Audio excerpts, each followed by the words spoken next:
നമസ്കാരം സുഹൃത്തുക്കളെ, പുതിയൊരു വീഡിയോയിലേക്ക് എല്ലാവർക്കും സ്വാഗതം. ഞാനൊരു PSC ആസ്പിരൻ്റാണ്, അതുപോലെ ഒരു അമ്മയാണ്. ഞാൻ പ്രിപ്പയർ ചെയ്യുന്ന എക്സാംസ് കഴിഞ്ഞാൽ SBCID എന്ന് പറഞ്ഞ ഓൾറെഡി നോട്ടിഫിക്കേഷൻ വന്ന് അപ്ലൈ ചെയ്തൊരു എക്സാമുണ്ട്. അതുപോലെ തന്നെ ഡിസംബറിന് വിളിക്കാൻ പോകുന്ന ഡിഗ്രി ലെവൽ, പിന്നെ 10th ലെവൽ, ഏകദേശം ഒരു 3-4ഓളം പരീക്ഷകൾക്കാണ് പ്രിപ്പയർ ചെയ്യുന്നത്. അപ്പോൾ രാവിലത്തെ ബ്രേക്ക്ഫാസ്റ്റ് പരിപാടിയൊക്കെ കഴിഞ്ഞിട്ട് ഒരു 9 to 10 o'clock ഞാൻ PYQs ചെയ്യുവാണ്. PYQs എന്ന് പറയുമ്പം 10 മാത്സിൻ്റെയും 10 മലയാളത്തിൻ്റെയും 10 ഇംഗ്ലീഷിൻ്റെയും PYQs ആണ് ചെയ്യുന്നത്. ഞാൻ PYQ ചെയ്യാൻ യൂസ് ചെയ്യുന്ന ബുക്സ് ഏതൊക്കെയാണെന്ന് കമൻസിൽ ഇഷ്ടം പോലെ ചോദിക്കാറുണ്ട്. അപ്പോൾ അത് ഞാൻ ഡിസ്ക്രിപ്ഷനിൽ കൊടുത്തിട്ടുണ്ട്, ഏത് ബുക്കാണ് യൂസ് ചെയ്യുന്നതെന്നുള്ളത്. ഇതൊരിക്കലും പെയ്ഡ് പ്രൊമോഷനല്ല, ഞാൻ യൂസ് ചെയ്തിട്ട് നല്ലതാണ് എന്നെനിക്ക് തോന്നി, അതുകൊണ്ടാണ് നിങ്ങൾക്കും കൂടെ ഷെയർ ചെയ്യുന്നത്. മെയിനായിട്ട് ലളിതം മലയാളം എന്ന് പറഞ്ഞ ഒരു പബ്ലിക്കേഷൻ്റെ ബുക്കാണ് മാത്സിനും മലയാളത്തിനും വേണ്ടി ഫോളോ ചെയ്യുന്നത്. ഇംഗ്ലീഷിന് വേണ്ടി വേറൊരു ബുക്കാണ്, അത് എൻ്റെ കയ്യിലിരുന്ന പഴയ ഒരു ബുക്കാണ് ഫോളോ ചെയ്തുകൊണ്ടിരിക്കുന്നത്. അപ്പോൾ അത് ചെയ്ത് നോക്കും. ഇന്നിപ്പോൾ കിട്ടിയ മാർക്ക് എന്ന് പറഞ്ഞാൽ 10ൽ 9 മാർക്ക് മാത്സിന്, പിന്നെ 10ൽ എത്രയാണ്, 10ൽ 6 മാർക്ക്, 6 മാർക്കും അങ്ങനെയൊക്കെയാണ് കേട്ടോ കിട്ടിയത്.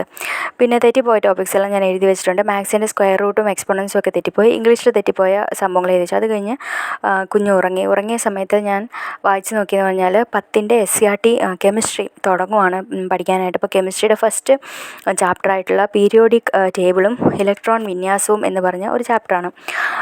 അത്യാവശ്യം ഞാൻ സയൻസ് ബാക്ക്ഗ്രൗണ്ട് ആയിരുന്നു, +2 സയൻസ് ആയിരുന്നു. എങ്കിലും എനിക്കിത് വായിച്ചിട്ട് ഒന്നും മനസ്സിലാകുന്നില്ലെന്നല്ല, എനിക്ക് എന്തോ ഒരു കണക്ഷൻ ഇല്ലാത്ത പോലെ. അപ്പോൾ പിന്നെ ഞാൻ എന്ത് ചെയ്തു, യൂട്യൂബിൽ തപ്പിയപ്പോഴത്തേക്കും അതിൻ്റെ ക്ലാസ് കിട്ടി, അത് കേട്ടു. അത് കഴിഞ്ഞ് അടുത്തിടെയാണ് കാണിക്കുന്നത്. അന്ന് രാത്രി ഒന്നും തന്നെ പഠിച്ചിട്ടില്ല, ഉറങ്ങിപ്പോവാൻ ചെയ്തത്. രാത്രി ഒന്നും പഠിക്കാനിരുന്നില്ല.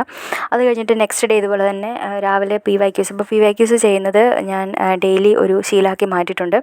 ഇത് ചെയ്യുമ്പോഴത്തേക്കും നമുക്ക് മനസ്സിലാവും, നമുക്ക് ഇപ്പം ഞാൻ ചെയ്യുമ്പോൾ എനിക്ക് കൂടുതൽ മനസ്സിലാവുന്നത് കെയർലെസ് ആയിട്ട് ഞാൻ മാർക്ക് ചെയ്യുന്നതിൽ തെറ്റോ വായിച്ച് നോക്കുന്നതിൽ തെറ്റോ കൊണ്ടും ഒക്കെ മാർക്ക് കുറയുന്നുണ്ട്. അപ്പോൾ പിന്നെ ഞാൻ നെക്സ്റ്റ് ടൈമിൽ അത് മാറ്റി ചെയ്യും. അപ്പോൾ നമ്മൾ PYQ ചെയ്യുന്നതോറും മാത്രമേ നമുക്ക് നമ്മുടെ കുറവുകൾ എവിടെയാണെന്ന് മനസ്സിലാക്കാൻ പറ്റും. അത് കഴിഞ്ഞിട്ട് ഞാൻ ജസ്റ്റ് ഇത് കുഞ്ഞ് ഉറങ്ങി എഴുന്നേറ്റ് കഴിഞ്ഞുള്ള സമയമാണ്. അപ്പോൾ ഞാൻ പാസ്കൽ നിയമം, അപ്പം കെമിസ്ട്രിയാണ് ഇപ്പോൾ പഠിച്ചുകൊണ്ടിരിക്കുന്നത് പറഞ്ഞല്ലോ. കെമിസ്ട്രിക്കകത്ത് ഗ്യാസ് ലോസ് എന്ന് പറഞ്ഞ ഏരിയാസാണ് നോക്കിക്കൊണ്ടിരിക്കുന്നത്. ഇത് എൻ്റെ കയ്യിലിരിക്കുന്നത് ലക്ഷ്യയുടെ 3 വോളിയുള്ള ഒരു ബുക്കാണ്. ഇതിനകത്ത് നിന്നാണ് കെമിസ്ട്രി പഠിച്ചത്. അപ്പോൾ ഗ്യാസ് ലോസ് പഠിക്കുകയാണ്. അപ്പോൾ എൻ്റെ മകൾ വന്നിട്ടുണ്ട്, അവൾക്ക് പിന്നെ പേന വേണം, ബുക്ക് വേണം, ബുക്കിനകത്ത് കുത്തി വരയ്ക്കുക, അങ്ങനത്തെ ഉള്ള ഒരു പരിപാടീസാണ്. പക്ഷേ ഇത് ഓൾറെഡി ഞാൻ നോക്കിയ ഏരിയസ് ആയിരുന്നു. അപ്പം അത്രയ്ക്ക് കോൺസെൻട്രേഷൻ്റെ ആവശ്യമില്ല, ഞാൻ ഓൾറെഡി നോക്കിയതായിരുന്നുകൊണ്ട്.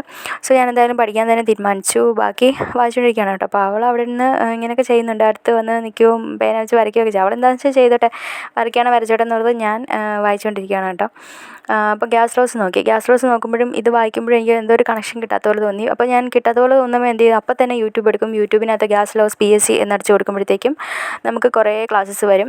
നമ്മൾ കുറേ നാളായിട്ട് ഇങ്ങനെ യൂട്യൂബിൽ ക്ലാസ് കാണുന്നതുകൊണ്ട് ഏതൊക്കെ ക്ലാസ്സസ് ആയിരിക്കും നല്ലത്, ആരൊക്കെ കണ്ടൻറ്റാണ് നല്ലതെന്നുള്ളൊരു ഐഡിയ നമുക്ക് കിട്ടും. അങ്ങനെയുള്ള കുറച്ച് ക്ലാസ്സസ് നോക്കിയിട്ട് ഒരു 2 ക്ലാസ് കാണും, ഒരു ടോപ്പിക്കിൻ്റെ 2 ക്ലാസ് കാണും. എന്നിട്ട് പിന്നെ ഞാൻ ഇത് വായിച്ച് നോക്കുമ്പോഴത്തേക്കും നമുക്ക് നല്ലൊരു കണക്ഷൻ കിട്ടും.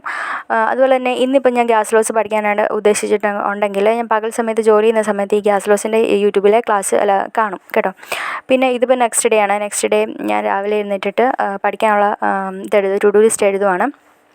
ടു ഡു ലിസ്റ്റ് എഴുതി വെച്ചിട്ടുണ്ട്. ഇത് 100% കംപ്ലീറ്റ് ചെയ്യാൻ എന്നെക്കൊണ്ട് പറ്റില്ല, ഒരു 50% ഒക്കെ കംപ്ലീറ്റ് ചെയ്യാൻ പറ്റൂ. അത് കഴിഞ്ഞിട്ട് ഞാൻ പഠിച്ച ഒരു പീരിയോഡിക് ടേബിളും ഇലക്ട്രോൺ വിന്യാസവും എന്ന് പറഞ്ഞ ആ ഒരു ചാപ്റ്റർ ഉണ്ടല്ലോ, അതിൻ്റെ നോട്ട് ഞാൻ എഴുതി കേട്ടോ. ഇത് ഞാൻ എഴുതിയത് നമ്മുടെ യൂട്യൂബിലെ ക്ലാസ്സസ് ഫോളോ ചെയ്തു ആയിട്ടാണ് എഴുതിയത്. അപ്പോൾ പിന്നെ നമ്മുടെ പുതിയ SCRT ഇതേ പാഠം തന്നെ 10ാം ക്ലാസ്സിലെ 4ാമത്തെ പാഠമായിട്ടാണ് കൊടുത്തിരിക്കുന്നത്. പക്ഷേ കുറച്ച് ചേഞ്ചസ് ഉണ്ട്. വീഡിയോ ഇഷ്ടമെങ്കിൽ ലൈക്ക്, ഷെയർ ആൻഡ് സബ്സ്ക്രൈബ്.